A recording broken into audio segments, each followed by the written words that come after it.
है? हमारे साथ आ जाओ। अभी बार बार पानी पी रहे हो, फिर एक बार मिलेगा, अच्छी चाहे प्यास लगे, चाहे भूख लगे, चाहे गर्मी लगे, अब कुछ मिलने वाला। बोलो, दुख चाहते हो क्या? है? कभी नहीं चाहते हो। तो हमारे आचार्य भगवंतों ने कहा कि कष्ट के बिना कभी इष्ट की प्राप्ति।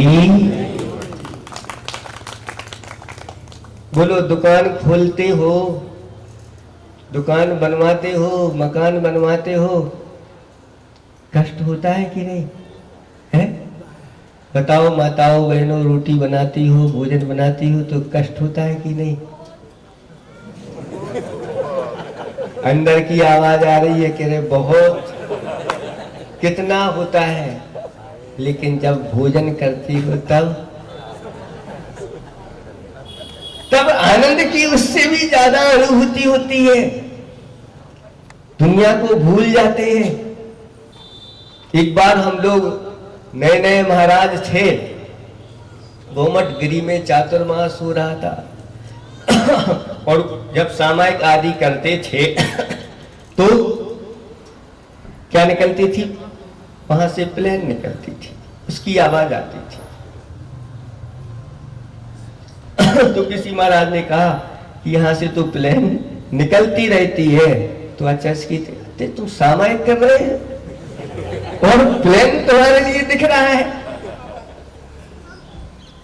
जब चौके में आहार करने जाते हो तब कोई आवाज नहीं आती। आहार में तो ऐसे लीन हो जाते हो कि सब, लेकिन सामायिक में मन नहीं लगता। तो पहले कष्ट का अनुभव करोगे तभी जाकर के इष्ट की प्राप्ति होती है। भोजन बनाने में कष्ट होता है, तभी जाकर के वह इष्ट भोजन हमारे लिए प्राप्त होता है। ये नीति है।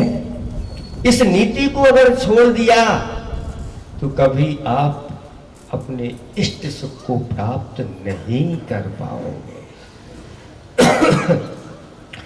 इष्ट सुख की प्राप्ति के लिए सबसे पहले अपने आप को कष्टों में डाल दो, क्योंकि जब तक अपने आप को तपाओगे नहीं तब तक आप खरे नहीं हो पाओगे। सोना है, स्वर्ण पाषाण है, जब भट्टी में तपता है तब जाकर के कुंदन सा दमकता है। ऐसे ही अपने जीवन में जब तक तप के माध्यम से कष्ट प्राप्त नहीं करोगे तब तक इष्ट की प्राप्ति नहीं। इसलिए आचार्य से कहते हैं, सीना तो तानो, पसीना तो बहाओ। सीना तो तानो, पसीना तो बहाओ। कहां कहां? संसार मार्ग में। आचार्य कहते हैं सही मार्ग में, मोक्ष मार्ग में।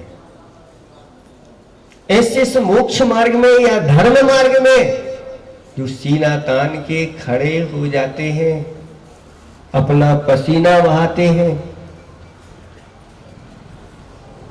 ऐसा सुख का संपादन करते हैं कि जैसे ही यहां से मृत्यु को प्राप्त होते हैं और उनके लिए ऐसी देह प्राप्त होती है कि जीवन पर्यंत उनके लिए पसीना नहीं आता। कौन सी ऐसी देह है? यहां से जाते हैं, स्वर्ग में उत्पन्न होते हैं, स्वर्ग में दिव्य काया उनको प्राप्त होती है। उनको फिर देवों को पसीना आता है क्या? न तो पसीना आता है, न बुढ़ापा आता है, न किसी प्रकार का रोग होता है, न किसी प्रकार का उनको असी मसी किसी विद्या वाणिज्य आदि करना पड़ता है। यहां तक कि वह उनको भी निद्रा भी नहीं। निद्रा कब लेना पड़ती है? जब थक थक जाते हैं, उस क्लेद को दूर करने के लिए, खेद को दूर करने के लिए निद्रा। लेकिन जहां सुख ही सुख विद्यमान है, अगर सो गए तो उस सुख में कमी आ जाएगी, इसलिए निद्रा नहीं। और नरकों में दुख ही दुख है, इसलिए वहां भी वह सोते नहीं, क्योंकि सो जाएंगे तो उनके दुख में कमी आ जाएगी, इसलिए कमी ना आए।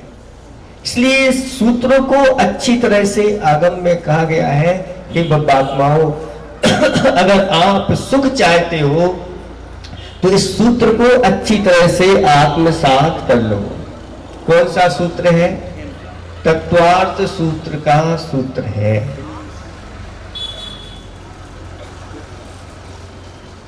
भूत प्रत्यनुकंपादान श्राग संयमादि योगः शांति शौचमिति सद्विद्यस्य। आप लोग सुख चाहते हो? अच्छी तरह से नहीं बोल रहे हैं? चाहते हो सुख? है ही नहीं सुख, दुखमा काल है, सुख कहां से मिलेगा?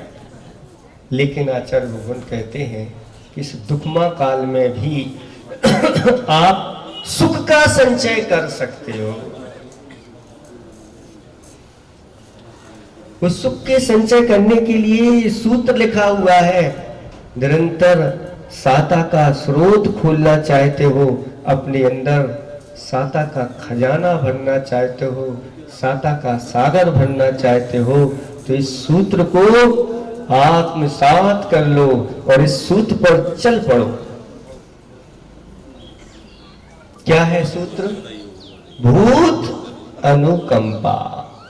हे भक्त प्राणियों, भूत जानते हैं कौन कहलाते हैं? हाँ, आप लोग जानते हैं भूत है? किसे कहते हैं भूत? आप कौन हैं? भूत है ना? आपसे कह रहे ये भूत है, राव महाराज कैसे बोल रहे हैं? इनको तो ऐसा नहीं बोलना चाहिए। अच्छा, आपको ऐसा नहीं बोलना चाहिए। और आप भगवान को क्या कहते हो? सहस्र नाम में हे भूतनाथ आपको मेरा, और आपसे कह दें ये भूतनाथ इधर आओ। महाराज ये कुछ जमता नहीं, लेकिन ये तो बहुत अच्छा नाथ है, क्योंकि प्राण नाम है, क्योंकि प्राणी भूत माना होता है प्राणी, और प्राणियों के जो नाथ यानी स्वामी होते हैं वो कौन कहलाते हैं? भूतनाथ। तो आचार्य भगवान कहते हैं कि ऐसे भूत यानी प्राणी हैं, इनके ऊपर अनुकंपा करो। कैसी अनुकंपा? ये सब जीना चाहते हैं, कोई भी मरना नहीं चाहता। कौन मरना चाहता है? बताओ, हाथ उठाओ। अरे बूढ़े हो गए अब भी नहीं मरना चाहते? नहीं महाराज, अंतिम श्वास तक हम जीना चाहते हैं। अगर ऑक्सीजन की कमी हो जाए तो जितनी राशि लग जाए, तो डॉक्टर लोग तो मरने के बाद भी ऑक्सीजन लगा करके 2-4 घंटे, ये स्थिति हो रही है। तो भूत यानी संसारी प्राणी जीना चाहते हैं, इसलिए इनके ऊपर दया करो, अनुकंपा करो। और अनुकंपा तभी होगी जब आप अपनी क्रियाएं सम्यक करोगे। इसलिए कहा कि जब भी भूमि पर पैर रखो तो देख करके रखो। क्यों कहा ऐसा?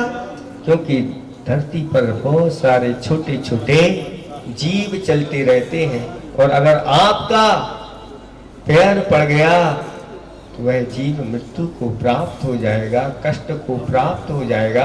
इसलिए अच्छी तरह से उन जीवों की रक्षा करें। लेकिन अब कौन चल रहा है देख करके? अब तो आपकी गाड़ियां हैं, और गाड़ियां ऐसी भागती हैं कि कोई दिखता नहीं, छोटा मोटा पंचेंद्री ऐसे आ जाता है। अगर उस गाड़ी के बीच में आ गया तो इतने जल्दी वह ऊपर पहुंचता है, देर नहीं लगती। ये दया के अभाव में ही इस प्रकार की क्रियाएं हो रही है। लेकिन जिसकी अंदर दया है, अनुकंपा है, और जो जीवों की रक्षा के लिए तत्पर होता है, जिसने संकल्प कर लिया है कि मैं जिस जीव ने अपना कुछ भी बिगाड़ा नहीं, ऐसे जीव को नहीं मार। ये अष्टमूल गुण संस्कार जो बालकों के होने वाले हैं, उनमें एक संस्कार ये भी है। लोग पूछ रहे हैं कि महाराज कौन से संस्कार होना, कौन से अष्टमूल? ज्यादा कठिन नियम नहीं है, अपने बच्चों को बता देना। क्या आपके बच्चे नशा करते हैं? करते हैं नशा? नहीं करते? तो आगे करवाओगे क्या? नहीं। इससे अभी शांत रहो 5-10 मिनट। आवाज क्यों कर रहे हैं? और आगे बैठो, क्योंकि ये नशा अपने जीवन में क्या कर देता है?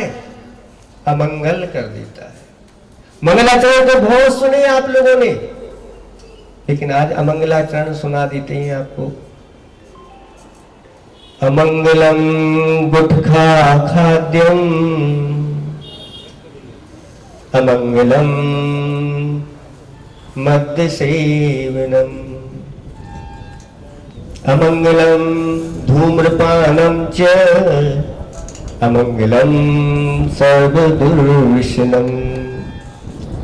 अगर ये चीजें आपके जीवन में हैं तो समझ लो आपका प्रतिक्षण अमंगल हो रहा है।